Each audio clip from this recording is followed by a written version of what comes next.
Shalom, Jemaat GBS Kalvari, dan juga setiap orang yang mengikuti Midweek Worship pada hari ini. Mari kita sama-sama menyembah Tuhan.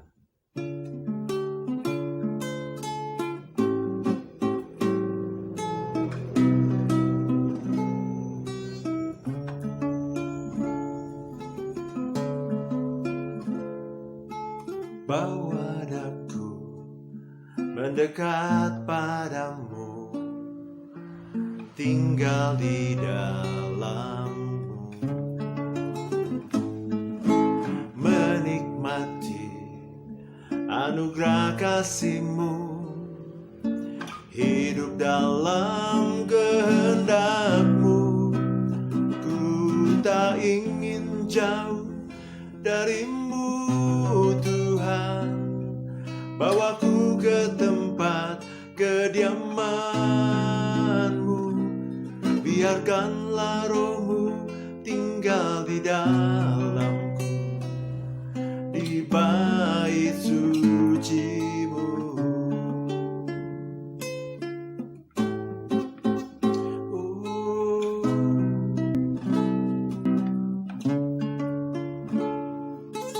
Bawa daku mendekat padamu, tinggal di dalammu,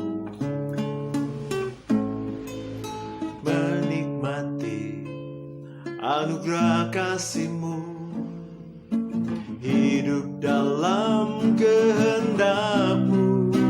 Ku tak ingin jauh dari-Mu, Tuhan. Bawaku ke tempat kediaman-Mu, biarkanlah Roh-Mu tinggal di dalamku, di bait suci-Mu. Ku tak ingin jauh dari-Mu, Tuhan. Bawaku ke tempat kediaman-Mu, biarkanlah Roh-Mu tinggal di dalamku, di bait suci-Mu, di bait suci-Mu. Mari kita sembah Dia. Haleluya. Oh, oh, oh, bawa kami Tuhan masuk hadirat-Mu.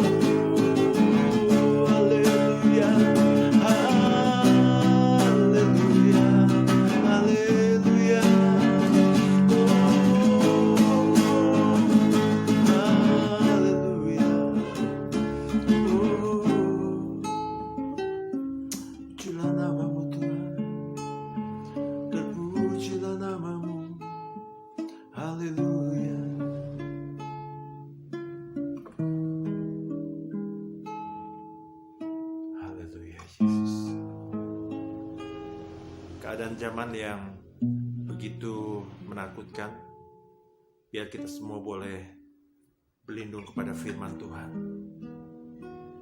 yang menjadi sumber kekuatan buat setiap orang yang percaya.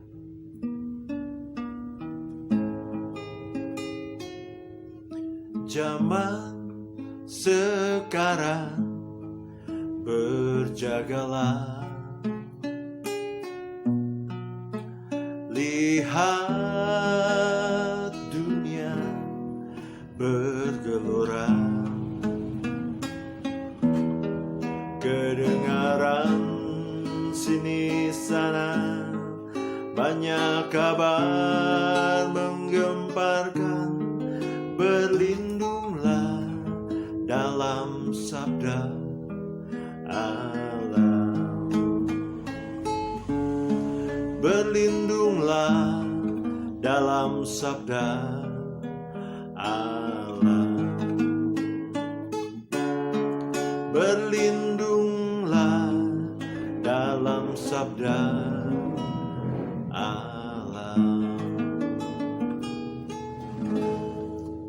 Bapak, sebentar kami mendengarkan firman Tuhan. Biar firman Tuhan akan menjadi kekuatan buat kehidupan kami. Kami boleh mengerti kehendak Tuhan yang melalui firman Tuhan kami semua boleh melakukannya. Terima kasih Bapa. Beracaralah di dalam nama Tuhan Yesus kami berdoa. Haleluya.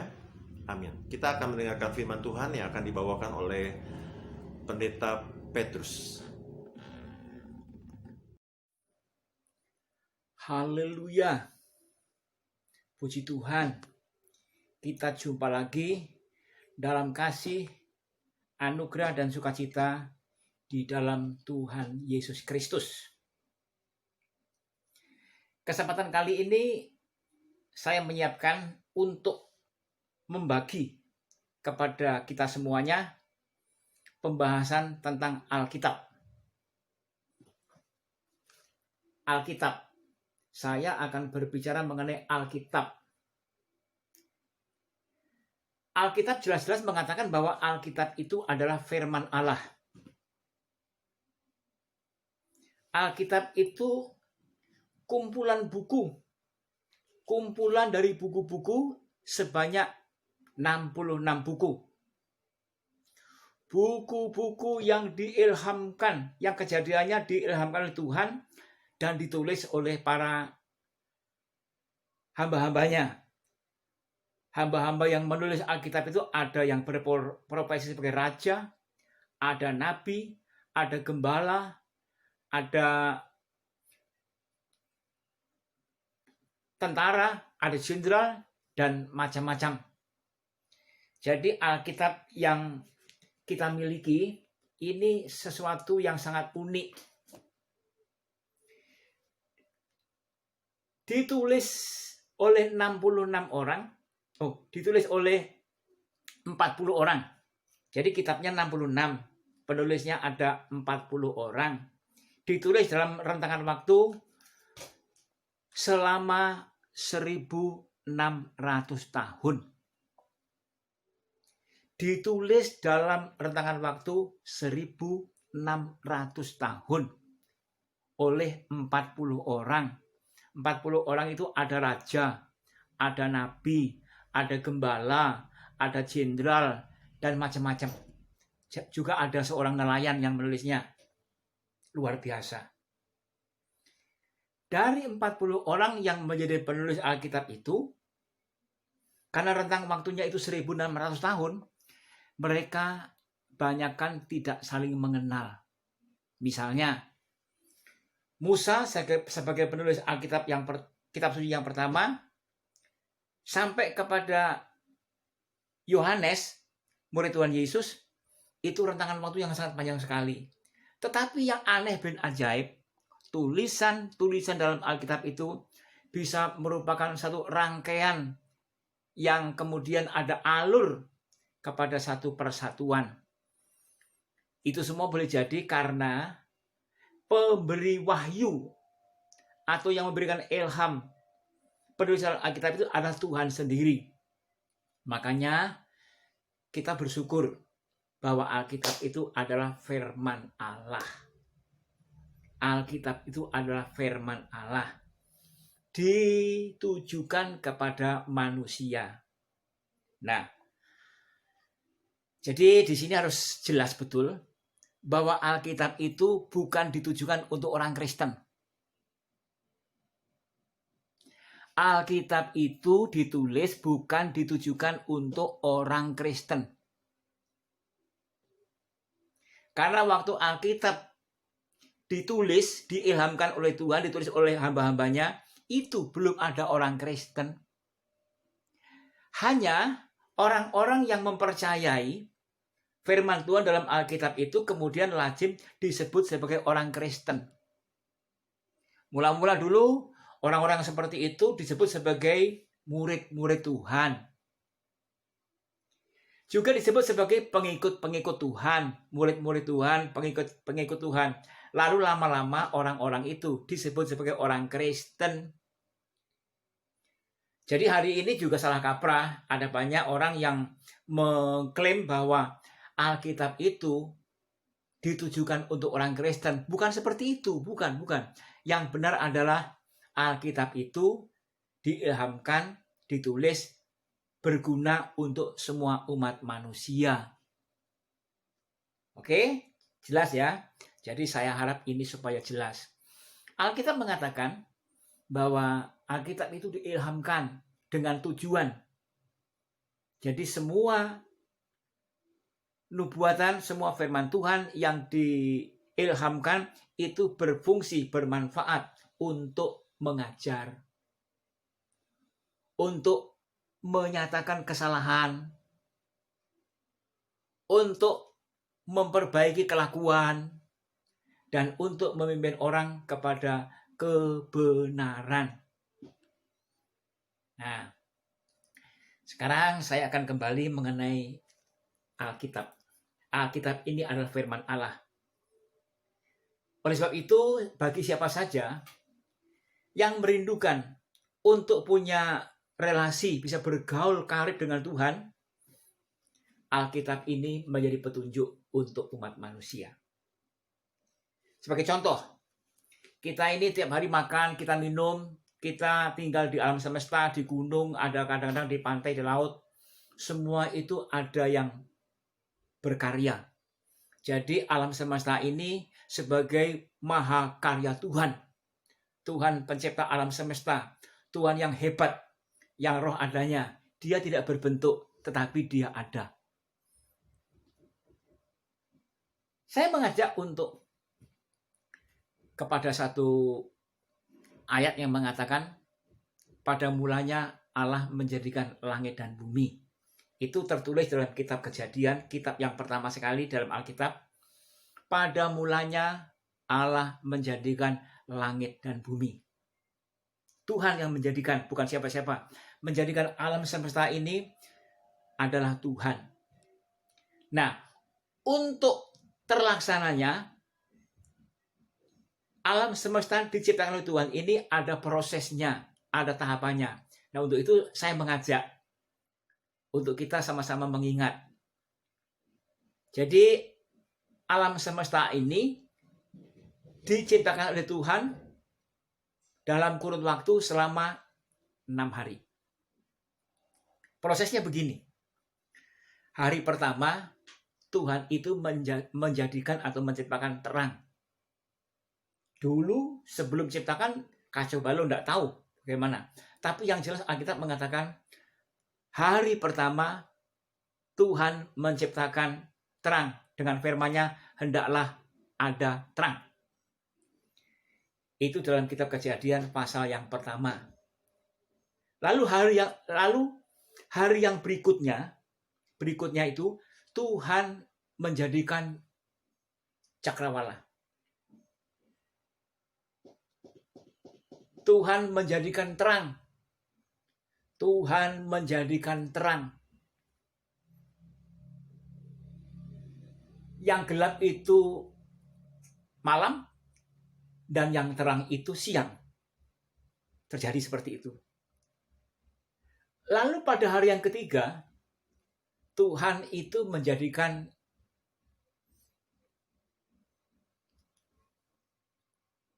air dikelompokkan tersendiri, namanya lautan, dan daratan dikelompokkan sendiri, namanya ya darat, bumi.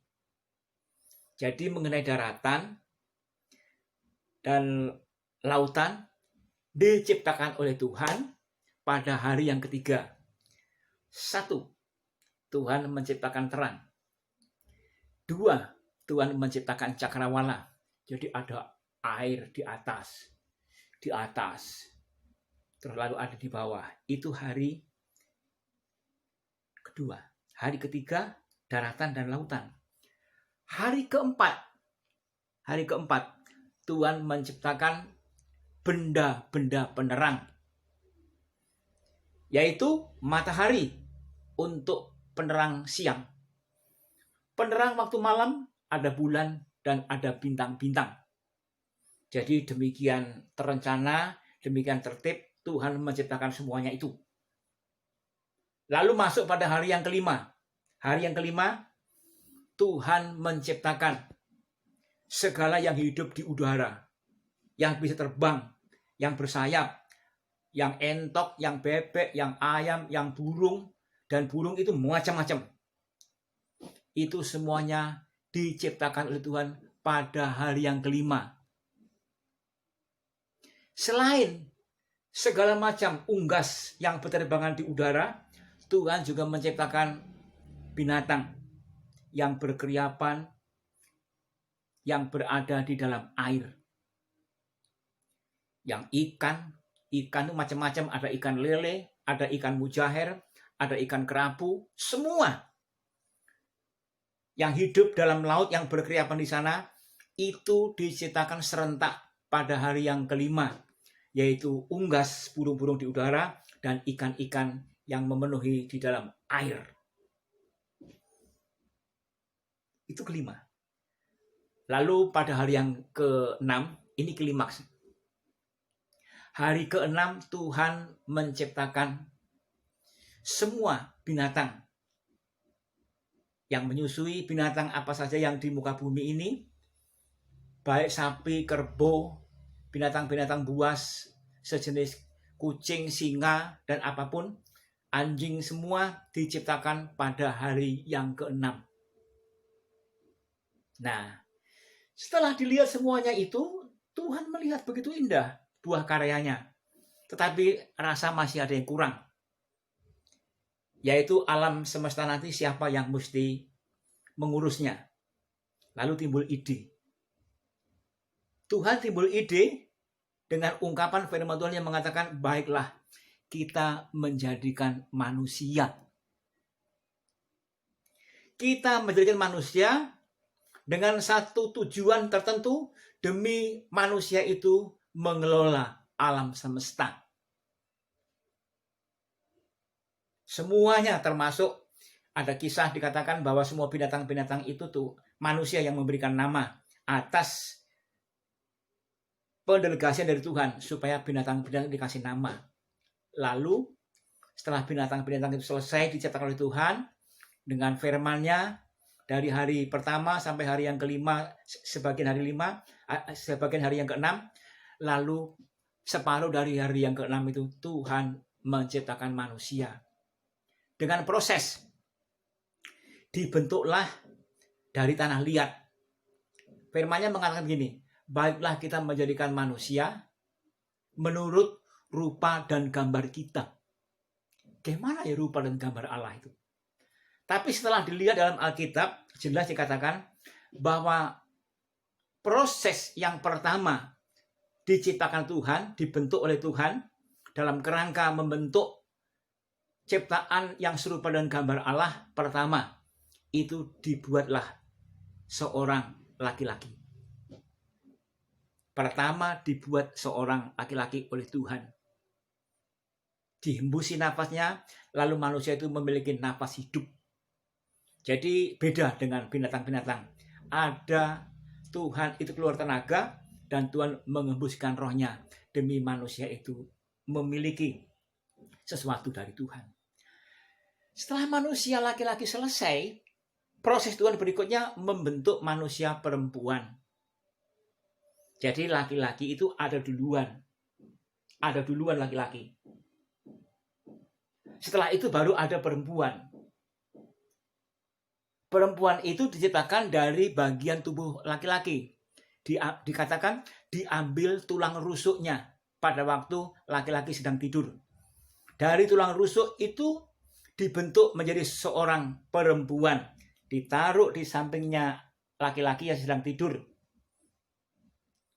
Nah, pada waktu laki-laki itu terbangun, dia kaget. Tapi juga senang. Yang biasanya kesepian, sekarang dia senyum-senyum. Oh, cantik kali kau. Bingung deh dari mana asalnya. Tetapi yang jelas, itu proses yang sudah dikerjakan oleh Tuhan dalam kerangka penciptaan umat manusia. Pertama laki-laki, pada waktu tidur, diambil tulang rusuknya, sebagian dagingnya, dibentuklah seorang perempuan. Lalu kita semuanya mengenal, mengingat bahwa yang laki-laki itu namanya Adam dan yang perempuan itu namanya Hawa. Kita ingat ya, Adam itu tidak pernah dilahirkan. Jadi ada manusia yang tidak pernah dilahirkan, tetapi diciptakan. Sedangkan Hawa itu manusia yang hadir di bumi ini bukan dilahirkan oleh seorang perempuan, tetapi dia diambil dari bagian tubuh seorang laki-laki.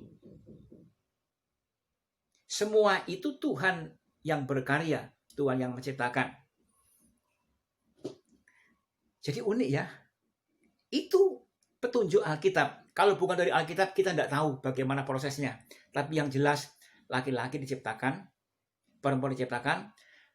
Nah, di sini kita tahu yang disebut sebagai rupa dan gambar Allah komplit, yaitu laki-laki dan perempuan. Rupa dan gambar Allah itu komplit, laki-laki dan perempuan. Laki-laki tok itu separuh dari wujud manusia. Perempuan tok itu juga baru separuh. Yang komplit, laki-laki dan perempuan serupa gambar Allah, yaitu manusia laki-laki dan perempuan. Jelas toh? Saya harap itu cukup membuka wawasan kita bahwa kita patut bersyukur karena Tuhan menciptakan semuanya, dan klimaksnya manusia itu yang diciptakan Allah menurut rupa dan gambarnya, dan rupa dan gambar Allah itu adalah laki-laki dan perempuan. Mereka ada demi mengelola alam semesta. Tuhan memberkati. Baik saudaraku, kita sudah mendengarkan firman Tuhan yang dibawakan oleh Pendeta Petrus. Dan biarlah firman Tuhan, Alkitab, yang akan menjadi penuntun dalam kehidupan kita semua. Dan itu akan membuat kita menuju kepada kemenangan. Mari kita berdoa. Bapa, dalam nama Yesus kami sudah mendengarkan firman Tuhan. Dan biarlah firman Tuhan boleh menjadi rema dalam kehidupan kami. Kami boleh menjadikan firman Tuhan, Alkitab sebagai pedoman dalam kehidupan kami. Kekuatan Allah ada di dalamnya. Dan biarlah kami bisa hidup dan melakukan firman Tuhan. Terima kasih Bapa. Di dalam nama Yesus kami mengucap syukur dan berdoa. Haleluya. Amin.